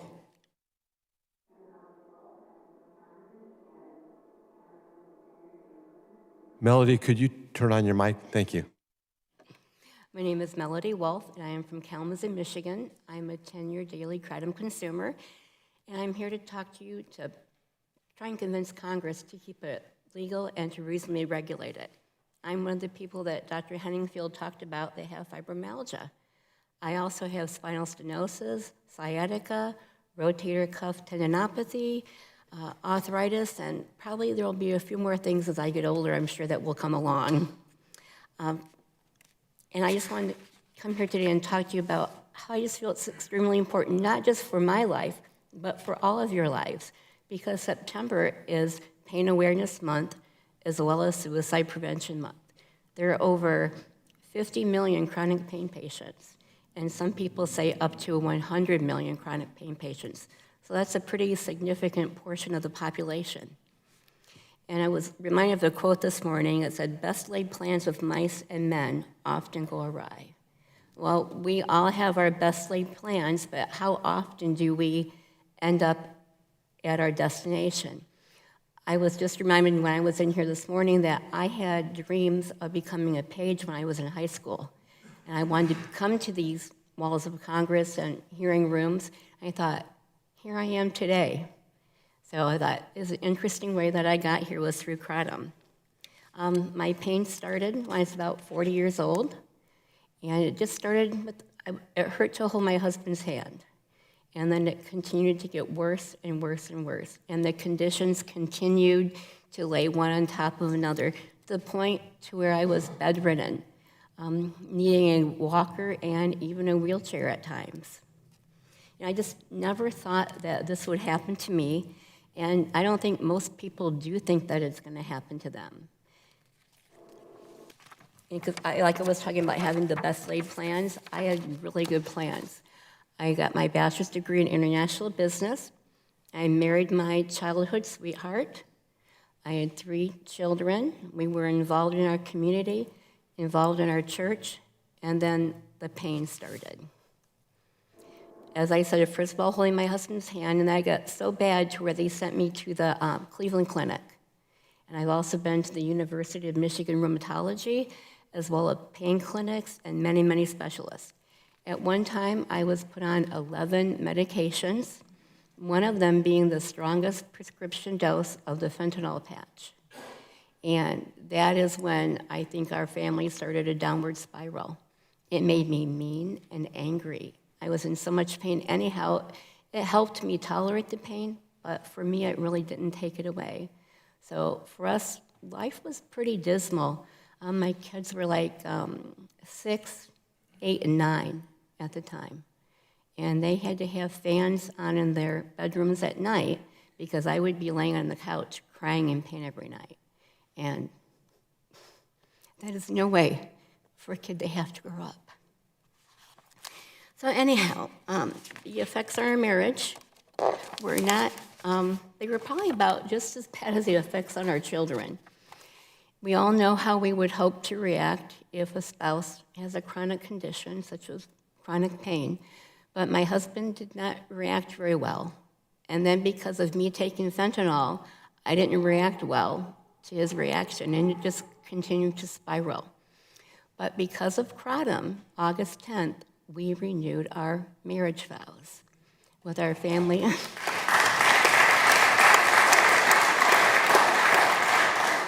With all of our family and friends present, and it was just so nice to have our kids who went through all of this with us be a part of that.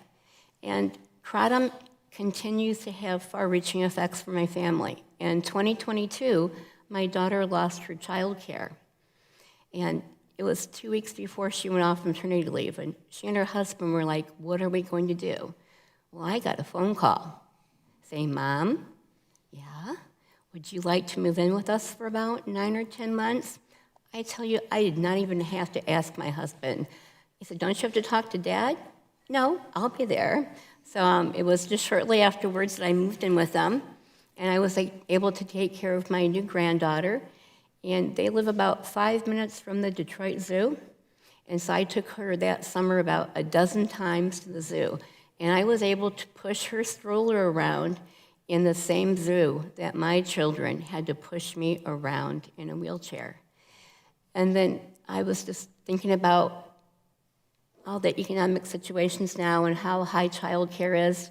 They would have had to pay $50,000 for that year for a full-time nanny. And as most young couples do, they would have made it work, but it would have decimated their income and really would have made it hard for them to go on.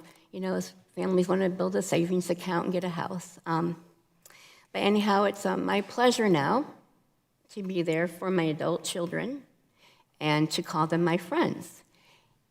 And through the past years, it's been my pleasure to hear them say, Mom, I'm proud of you. And I just got a message from my daughter before I came up here. It says, you've got this, Mimi. That's what my granddaughter calls me. And so I was not a mom that they could be proud of. And so now I'm just so thankful to have the chance that I can be. Remember when I said that there are 50 million to 100 million chronic pain patients? That means there's a 1 in 6 chance that everyone in this room will become a chronic pain patient. Certainly, you're going to know someone that has chronic pain. And I want that tool in the toolbox. We need every tool in the toolbox. And I need Kratom to be one of them. Because should you or a family member become a chronic pain patient, be bedridden, using a walker or wheelchair, I want Kratom to be available for you. I want it to be accessible. I don't want to ever lose my mobility again. And that's what losing Kratom would mean to me. And I just wanted it available for all of you and your family members. So let's make sure that we don't plan to fail. I want us to get our plans in order and make sure that we keep Kratom accessible and legal for all of us. Thank you.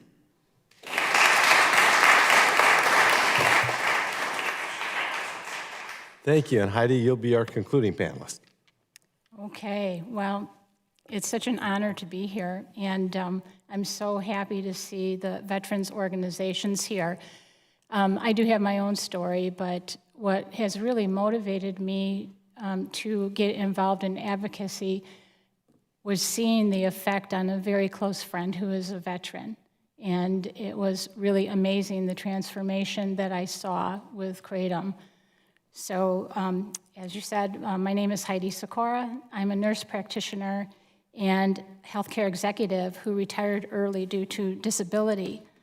Despite struggling with many health issues in my life, I pushed through work and school, finally earning my doctorate in nursing in 2011. Unfortunately, by 2015, my health issues led to severe pain, an inability to stand longer than a few minutes, fatigue, frequent choking, and gait instability. Finally, after extensive research and many specialist visits, I was diagnosed with several rare congenital disorders. These include Chiari malformation. So that's when the cerebellum, or the lower part of your brain, is beneath the opening of my skull, and it was putting a lot of pressure on my spinal cord, and on my brainstem. It actually flattened part of my brainstem. I also have a tethered spinal cord, and that causes severe pain in my trunk and my legs. Lipedema causes swelling in my legs and my arms. Ehlers-Danlos hypermobility is a connective tissue disorder that makes my joints very unstable and leads to chronic pain as well. And I also have hereditary alpha-tryptosemia. That makes me very drug sensitive and has also led to severe osteoporosis and multiple spinal compression fractures. So for years, I was unable to find a tolerable and effective way to control my pain and fatigue. Even after brain surgery, I could not tolerate the oxycodone. I only took it for a few days. Unfortunately, it made me very dizzy and unstable, and it was a real risk for falls. I am so drug sensitive that even Tylenol makes me sleepy, so I can only take that at bedtime. And of course, the Aleve or NSAIDs, any type of NSAIDs, really led to GI problems. Luckily, my son introduced me to Kratom. I like to say that I gave him his life, but he gave me mine back. Kratom has been a miracle, reducing my pain enough to exercise and stretch, which prevents further debility and injuries from my chronic conditions. Most importantly, it's allowed me to enjoy our 3 grandchildren. Like Melody, you know, being a grandma is the most precious thing in the world, and not being able to play with them or participate in activities would be devastating. Kratom has given me a hope for the future. I am no longer a spectator in life, but a participant. It does not impair my thinking like narcotics, and I've never had side effects like other pharmaceuticals. Regrettably, I only experienced this comfort in in Illinois because Kratom is banned in Wisconsin, where I've lived for 31 years. Due to the prohibition of Kratom in Wisconsin, I divide my time between Wisconsin and Illinois weekly. In Illinois, Kratom is legal and provides me with the essential relief from the constant pain I endure. The necessity to travel imposes a significant physical, emotional, and financial burden, as I must maintain residences in both states. My husband's long-standing career in real estate and public service prevent us from moving to Illinois. Yet the legal constraints on Kratom mean we are too often separated, and I really miss him. This is also a hardship for my 91-year-old mother who lives with me and endures the weekly travel between states. I fear that we won't be able to continue this forever. The burden is not just mine, but it's shared with my loved ones as well. God made the natural Kratom plant perfect. I ask you to keep it safe and accessible by passing the Kratom Consumer Protection Act. And I thank you so much for being here.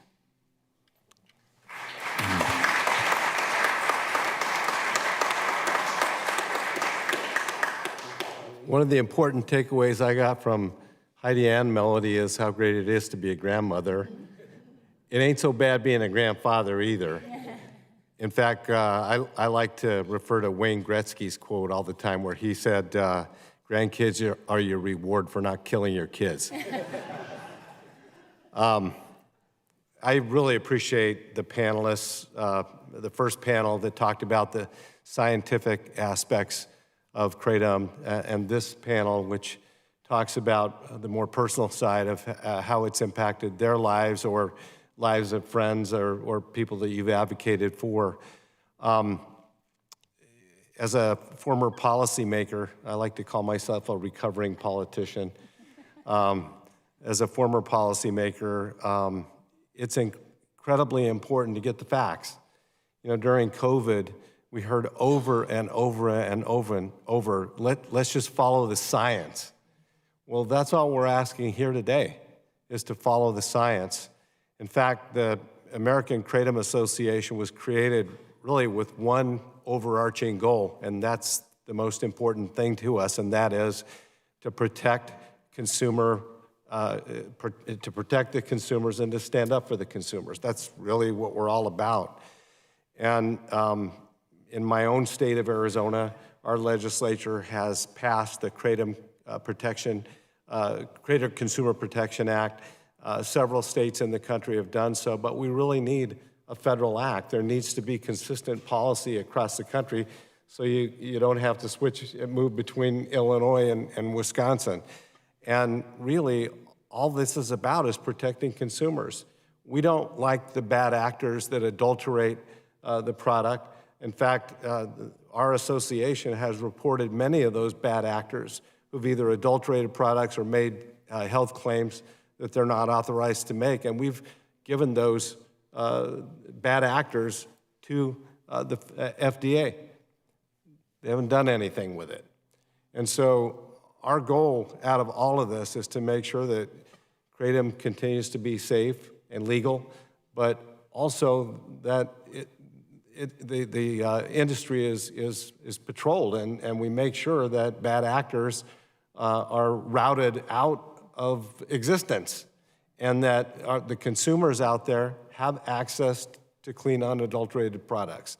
And so for those of you that have listened to these panels today, we appreciate you being here. Please, those of you that are staffers on the Hill, please go back to your bosses and let them know to talk to the co-sponsors of this bill. There's a companion bill in the Senate as well. And please ask them to co-sign. We need this bill to be heard, and we need it to be voted on, and we need good, sound scientific policy coming out of the U.S. Congress, and that's really all we're asking. So that concludes our panels for today. And for the first panel and this panel, could we just get a group picture? We can do a group hug too if you want, but a group picture right up here in front of this dais over here. So thank you and appreciate your support.